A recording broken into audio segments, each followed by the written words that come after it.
great to see you all, and it's great to be here. I'm going to make a few comments, and the more outrageous they are, the better, I hope. I'm going to talk a little bit about a project that we're working on in a practical way, and then I'm going to blunder through some of the politics in a way that I think Ed and Catherine will be embarrassed about, but on the other hand, I think hopefully reasonably relevant. But if for us, there's no question. Ed mentioned that this needs to be a political imperative, and it absolutely does. I've called my talk, which I'm now a bit embarrassed about, "Life on the Hedge." Is really poor, actually, isn't it? But there is a reason for that. So that's not a hedge fund. It's not a neoliberal statement, and it's not quite a hedge. But we'll perhaps come back to that. I always tend to start my talks with this slide because it seems to be relevant to everything. Plato had it right. Oh, well, Socrates had it right. Plato wrote it down.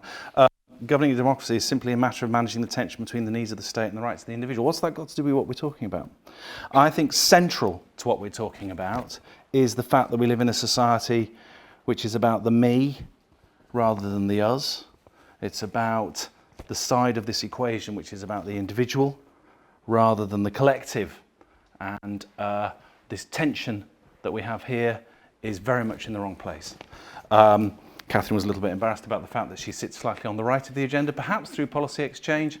And I think if you're going to make sweeping generalisations, you might say that it's the right side of the agenda that is maybe perhaps talking about the rights of the individual and how we think in that way. And it's the left side of the agenda, which is perhaps bit more recessive, which is about perhaps talking about the collective. I wouldn't want to generalise on that, and I certainly won't be generalising on that after May if the right lot get in, because I'll be telling them that they're great at it, no doubt, and we'll be seeing how we go. But George Monbiot last week, human society has been pulled apart by consumerism and materialism. Good old George. Most of the things he says, by the way, I surprised myself by completely supporting, which is a bit, but he always stimulates debate for me. He also said in the same article, 7 billion people, which is what we are just running through in the world today, 7 billion people in the world, increasingly suffering from loneliness. And he takes this idea that whilst we have had in society over the last 100 years, since the Industrial Revolution, a massive, massive increase in wealth creation.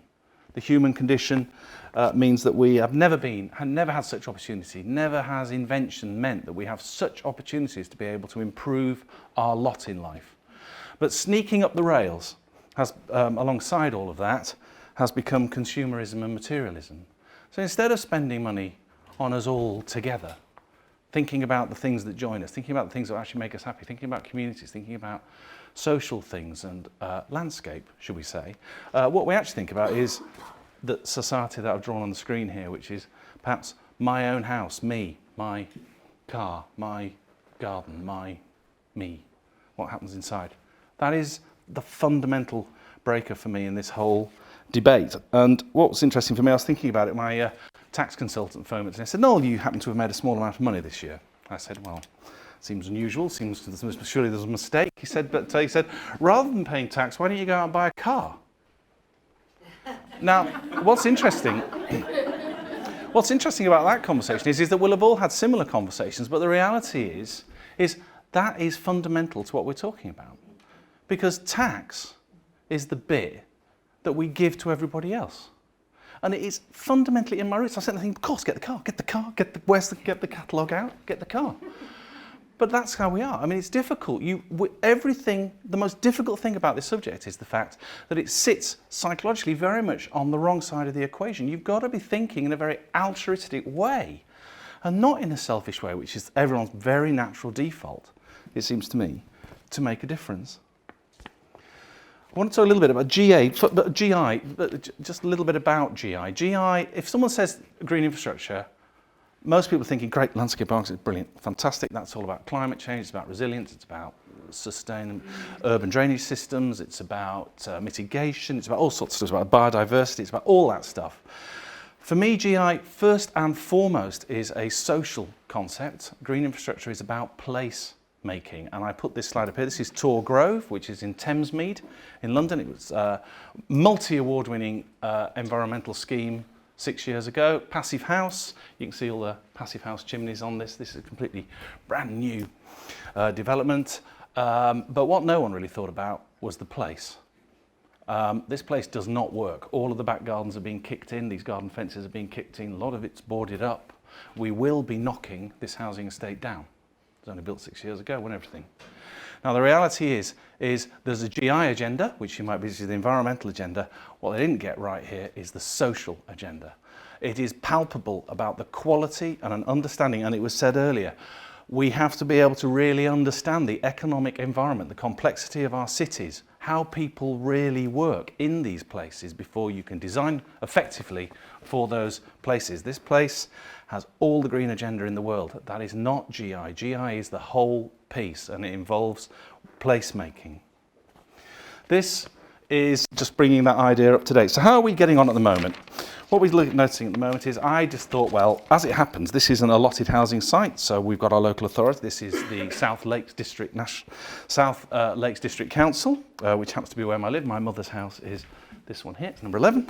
And this site is appropriately called R51M, which is obviously a rather remarkable piece of placemaking. And it's an allotted housing site. The poor old council said, no, we had to rush out. We've got to get these allotted sites. If you didn't have a plan, it's even worse if you didn't have a plan, so you've got to have a plan. So they rush out and do this plan. So they basically found this lovely field, which my mum used to look over, and they've built these houses on it. And there they are. And none of these houses have been designed. There's no landscape architect on the job. There's not even an architect on the job. We have 16 Marlboroughs, 3 Wentworths, 4 whatever they are, and their typologies, and they are what they are. What are they going to do with centre place? Nothing. Also, the other thing that's been designed here is that the local council said, we haven't got any money. We can't afford to maintain anything. So all of their sites, of course, there is no public space. There is every square yard remains in the private sector, because the developer's perfectly happy with that. He wants to sell it anyway. He can sell it as a bit of garden. He's making absolutely no money if it's outside the fence and he's got to build it. So that's very happy for him. And therefore, all of those plots will be sold and you'll be left with the bare minimum amount of road. So I thought, that's interesting, because I happen to know about this. So why don't I have a little dig? And I'm thinking, because it's all based on convenience and it's on green fields, is anyone building in towns? How's that going to work? If I looked at my local town, I wonder if all of the allotted sites are outside of the town, sitting in the fields on the outskirts. So I did a little bit of work, and here's Kendal. Guess what? Red are the allotted sites for housing in Kendal, all in the public domain. You can go and look at all of your local towns. I had a quick sneaky look at Clitheroe, I had a sneaky look at a few towns in the north, and Newcastle, every other, and you will see that everybody has conveniently thought, what's the most important thing that's going to determine where I'm going to build my houses? The most important thing is convenience, numbers, quickly, please. Can it be done? These little sites here. The other thing is, if you run every psychological test you want on this, it all works against you. Everything. So, for instance, in every town, your local town, you'll have the sort of dodgy council estate, the dodgy bit. In Kendal, you've got Sandylands, Kirkbarrow, you've got the usual places where, when you read the local paper, it's where the muggings take place. And what's really interesting is not only are all of these sites on the outskirts of Kendal with a very low PTAL rating, everyone has to guarantee a car. Every one of these estates will guarantee the fact that therefore you've got to build a load of roads, you're going to have more housing in the future. Servicing them for waste is nearly impossible because you're going to have to drag lorries around all of these places and blah, blah, blah, blah, blah. But the other reality is that inside, this is Kirkbarrow, this is Hallgarth, this is Sandylands. That's how it is. So even if they did challenge to have a little walk into town because they quite fancy the walk into town, psychologically they're in the most disconnected places. The other horror is most of these sites are actually within the parish beyond the town boundary.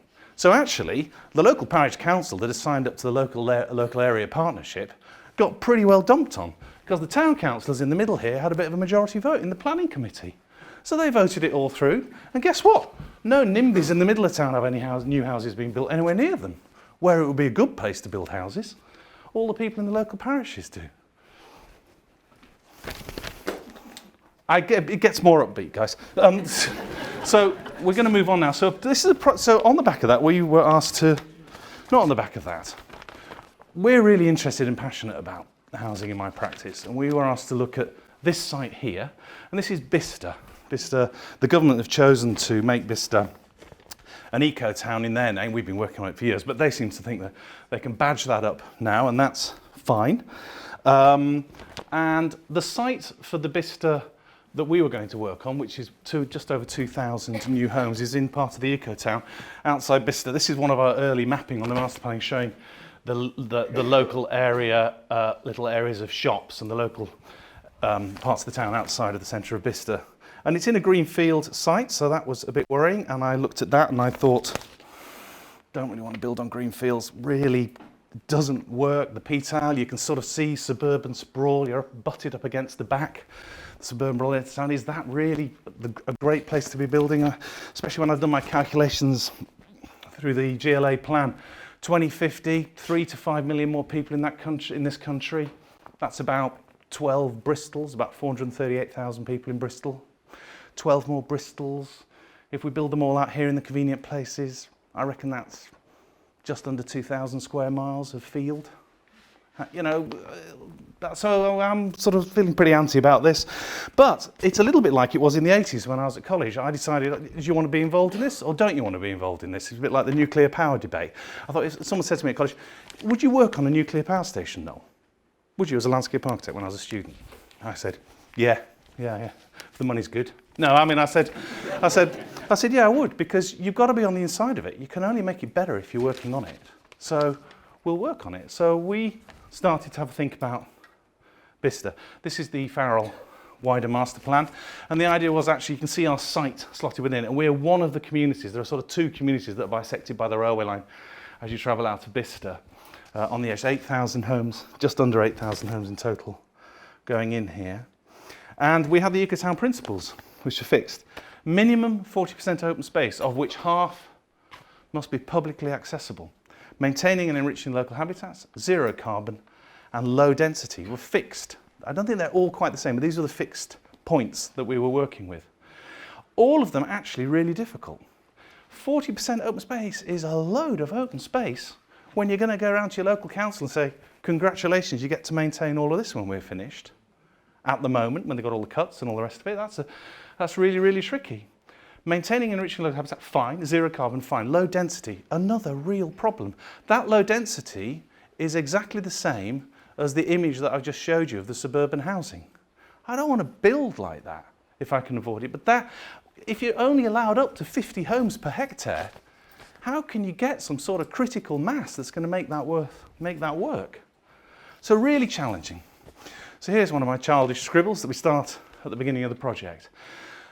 And the first thing that we want to do about the Ecotowns is evolving the idea around the home. We realise that the Ecotown principle is about you should be able to live and work and have a whole life within the place that you actually live. So for me, the only way I can make a success of this place is if we could genuinely achieve that, so that you could literally have all of your life where you are.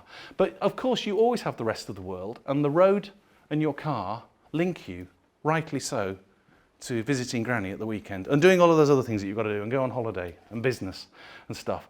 But the idea is that work, growing, food, buying what you need, play, all play for children, play for the elderly, to meet other elderly, learning, primary, secondary, and after.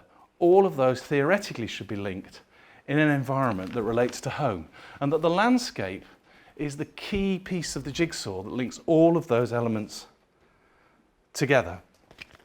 On our social agenda, and I apologise to Richard Sennett, everyone here who knows Richard Sennett will know that I'm driving a coach and four through a very well understood piece of work by him, but I'm going to generalise.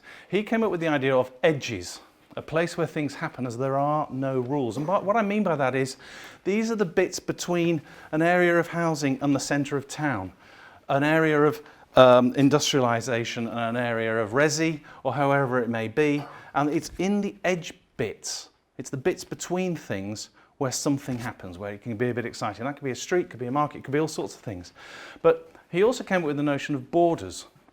Borders allow things to happen with a certain amount of control, unlike a boundary, which stops things from happening and restricts movement. So in landscape terms, that would be a railway line or a large road passing through a community, which is utterly restricted. They're boundaries. Borders aren't like that. Borders, we found on this site, were in the form of hedges. We're getting back to hedges in a minute. We're back with hedges. Another influence for us, which sort of really brought that home, is this is a remarkable Rothko painting. Rothko absolutely lived for edges. He was interested in, not particularly, he's created something in terms of the volume of a place or a space on that canvas and another volume on the canvas. He did lots of canvases of different volumes and different colours and textures and characters and layers of paint. But they reveal themselves to you at the point where they meet, or at the small gap that he creates between those two things. You start to see the brushwork here. You start to see some of the textures and some of the other colours which you can't see in here tonight, but go and look at any Rothko. And he nearly all of his paintings are designed so that you walk up to them and you look at them like this, and your head is often looking straight at that, and that's how he wanted you to look at them. So you start to feel the tension that's existing in this space, and that's where all the excitement lies. All of the qualities of this space and all of the qualities of this space come together here. That is your pop-up cafe, that is your street corner, that is the bit when you're younger where you want to go and drink and meet your mates. That is the interesting place that we are interested in trying to create at Bicester. And of course at Bicester we have a farm. It's a number of fields, and all of a sudden we realise that the edges are the hedges. And the hedges are the interesting bit, because the fields are really dull, all monocultures, you know, grain, wheat, whatever it might be. Nothing happens in those. They're all the same. It doesn't matter if you're here or if you're here, it's exactly the same. The hedges where all the wildlife is. It happens to be where all the biodiversity is. It happens to be where all the movement takes place, the wildlife movement. It happens to be where all the variety is in terms of all the different species and the ecology. And if you want to maintain the ecology here, if you maintain the hedges, you're actually maintaining nearly all of the ecology as well. So we thought about that and said, this is therefore the shape of our landscape. And this needs to become the urban corridors from which we're going to service this housing community by utilising those ideas. This is our master plan. And the master plan creates corridors. And I haven't got time because I've only got a little bit of time for that. But we have used the existing hedge lines to create a complete hierarchy of movement, of suds, of drainage, of play, of growing, of orchards, of getting you to school, of getting you home, of going to work, of going wherever you are, and you do all of that through the landscape. And then behind, there will be a road network, not in the landscape network, there is a road network that will service your houses. So it's a little bit Radburn, but it's doing other things as well in terms of actually evolving this master plan. And we found this a really interesting piece of work. So there you are, life on the hedge. We started with hedges, and we have evolved our hedges into borders that facilitate things to be able to happen. Some of them are playable, some of them where you can move through them, some of them have zones for growing, zones for play, zones to actually just enjoy, relax, sit down. Some of them, the one on the right there, is being more dynamic. You can see there it's starting to form an orchard or a growing area or a smaller community allotment space and growing. So every one of these spaces would be evolved in that way and service the community in that way. We obviously have a main hub in the middle, which is going to be doing more. And as you see, this is an outline master plan, but this is where the communities come together. We're linking the primary school to the shop, utilising the existing buildings on the farm, because the farm will carry on. Our idea here is that Himley Farm exists and will service this community as it did before. It started with being 90 acres. It's now only 90 hectares. It's now 11 hectares. But we've done a little calculation that that 11 hectares, if you took this same idea and carried it out over the entire master plan area, is 110 hectares. So the local authority will be getting another 110 hectares back. 110 hectares of me beavering away, creating playgrounds and orchards and paths and lights and things for them to maintain. So it was an absolute horror for them in terms of what was going to happen in terms of consultation. We went to Cherwell District Council and said, congratulations, we've got this fantastic scheme, we're going to park this on your doorstep. How are you going to maintain and manage that? And Peter and Catherine, they've all talked about the pressures on local authorities in terms of how they're going to work with that. So we started to evolve at Farrar Huxley Associates a method, working on the land trust idea, some sort of CLT model, and what the advantages of that model would actually be for the community, so that we realised that they had to be able to maintain and manage that landscape in some shape or form themselves. We're aware of other models. We know at the Olympic Park, each household's getting levied, what, about 500 quid around the Olympic Park, something like that. And it seems to me it's a very short distance to asking a much bigger question, which is that me? No, that's all right, that's all right. As long as it's not me, that's terrible, isn't it? But if you are asking a very simple question, which is, if I'm paying 500 quid directly to these guys to maintain that park, You're going to be picking up the phone pretty shortly and telling your local council, how much of my council tax goes on grounds maintenance? Well, they probably won't know the answer to that. That's probably fair to say. And they're certainly not going to be telling you, because you're going to be saying, well, can you deduct that from my bill? Because I know I'm paying this other. And I believe what we're looking at is the beginning of a new form of localism, where we're starting to see the shape of how things are going to come. I think it is fair to say, there's going to be people from local authority here, that they are simply not the right body to maintain our parks. They don't do it well enough. This is a sweeping generalisation. Some of them are magnificent at doing that. But I think we're going to see changes. And when we started to explore this, when we looked at the Olympic, we're aware, we've done a little bit of work with Peabody, and we're aware that their residents, £500 is too much. They're going to really struggle with that. They're going to balk at that amount of payment, and they're going to develop perhaps even some resentment towards the amount of money they're actually going to spend. So at Himley, we worked it out across the entire piece, and we've said, okay, we want an endowment. The endowment, which Peter talked about, is absolutely critical here. We've said we want £8 million of the Section 106 to go directly into a pot to deliver an endowment. The developer is going to give you the facilities as part of the capital works. This pot will then yield you, we reckon, 6 full-time staff and a certain amount of equipment and support budgets as your baseline, which you will get year on year based on that endowment. And then on top of that, which is the service charge, we reckon each home, 8,000 homes, you've got to bear in mind, nearly that, will deliver £20 a month each. That's 34 grand a month. That's a significant sum to maintain our 110 hectares. And we'll deliver a very vibrant new farm in Bicester. But that farm means that you will see the value. The local council, as a non-statutory requirement, runs framework contracts to mean that they will mow the grass at a minimum cost through a framework contractor for as little as possible. That is their general modus operandi. What we're hoping here is that this new dynamic organisation, based on the community, they need to ensure that this community are happy with what they're getting. I'm expecting them to say, good news, and a leaflet came through the door yesterday which says we're going to be putting we've got a free apple press. It's coming to you. You'll be aware that the apples in your part of the open space in your orchard area are there. Why don't you run it through and bring your own bottles? In fact, we've got some of our own, and you can make your own fresh apple juice and you can take it home, and there you are. And isn't that fantastic? So that they will have a visible, open, positive relationship starting to engender community, people coming together, people doing the maintenance and the management and supporting them in doing that. And that will therefore make that £20 really a worthwhile amount of money to spend. But we're not leaving it there. We know that they'll forget all of this very quickly, and as soon as developers start getting on this site and all the rest of it. So as landscape architects, even in the planning consent, we have put in, not only, I haven't brought all the diagrams here, we put in the phasing plan.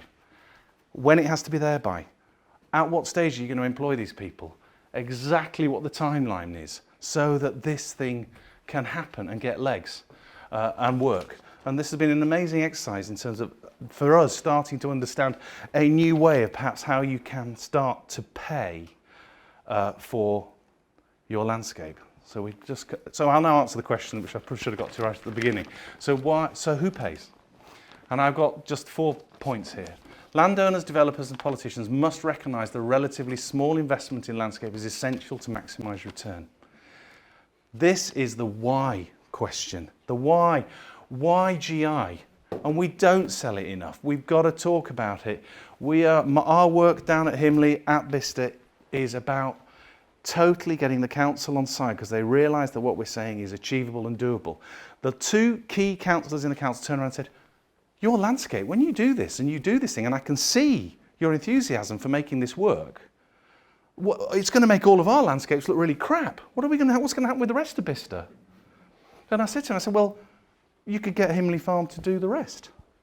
And there is the rub in terms of perhaps starting to see how the change is going to work. But I think it's absolutely the why in terms of convincing people and starting to re-engage. People will come here. We have an advantage at Himley. People are coming to an eco-town, so they're already going to be coming to houses that are zero carbon. They're going to have bought into that lifestyle when they go there. They're going to already know that they're going to have district heating that's going to come from somewhere else. And they know they're going to get a bill So there's already mechanics in place to make the whole thing work. So, but when they do, we believe that we're going to be looking at perhaps a better model for how we should be doing it in all the other places. Real value of green infrastructure, social, environmental, emerges with the establishment of landscape and its stewardship over time. Biggest problem that we see in all of these housing schemes that I see around the countries is that the developer needs to make his money when he sells it on day one.